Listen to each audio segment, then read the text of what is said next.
जय हिंद दोस्तों। मुझे पहले से ही भारत सरकार की ये आदत बिल्कुल भी अच्छी नहीं लगती कि हम उन देशों की भी मदद करने आगे चले जाते हैं जो बाद में हमारी ही पीठ में छुरा घोंप देते हैं। ऐसा एक दफा नहीं तो कई बार भारत के साथ विश्वासघात किया गया है, फिर भी हम है कि अपनी आदत छोड़ते नहीं।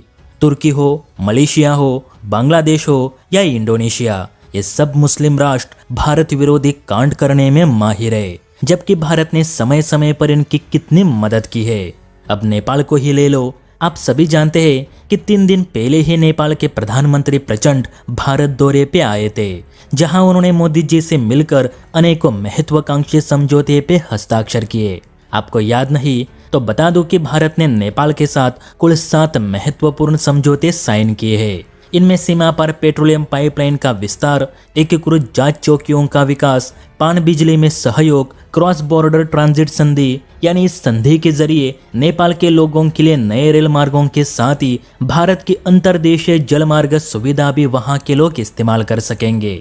इसके अलावा दोनों देशों में नए रेल लिंक स्थापित करके आपसी संपर्क बढ़ाने का फैसला भी किया गया है। साथ ही भारतीय रेल संस्थानों में नेपाल के रेल कर्मियों को प्रशिक्षण देने पर भी सहमति बनी है। नेपाल के सुदूर पश्चिमी क्षेत्र में संपर्क को बढ़ावा देने के लिए शीर्षा और जुला घाट में और 2 पुल भी बनाए जाएंगे। और सबसे महत्वपूर्ण समझौता तो ये है कि नेपाल में शुरू हो रहे नए हाइड्रो प्लांट के लिए भारत ही पैसे दे रहा है। अब इतना सब कुछ करने के बावजूद नेपाल ने वही किया जो चीन चाहता था। जी हाँ दोस्तों, प्रचंड का भारत दौरा समाप्त होकर अभी 3 दिन भी नहीं हुए थे कि नेपाली सरकार ने भारतीय व्यापारियों पे तलवार चला दी है।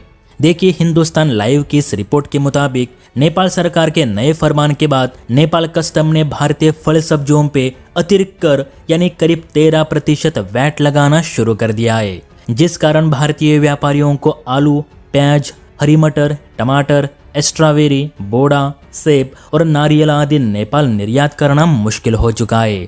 बल्कि कुछ रिपोर्ट्स के मुताबिक अतिरिक्त वैट की वजह से सोनोली सीमा से कुछ भारतीय व्यापारी नेपाल से वापस भारत आने लगे हैं।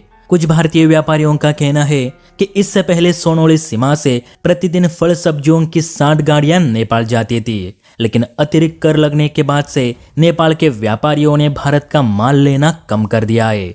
अब मुश्किल से 10 गाड़ियां ही नेपाल जाती है।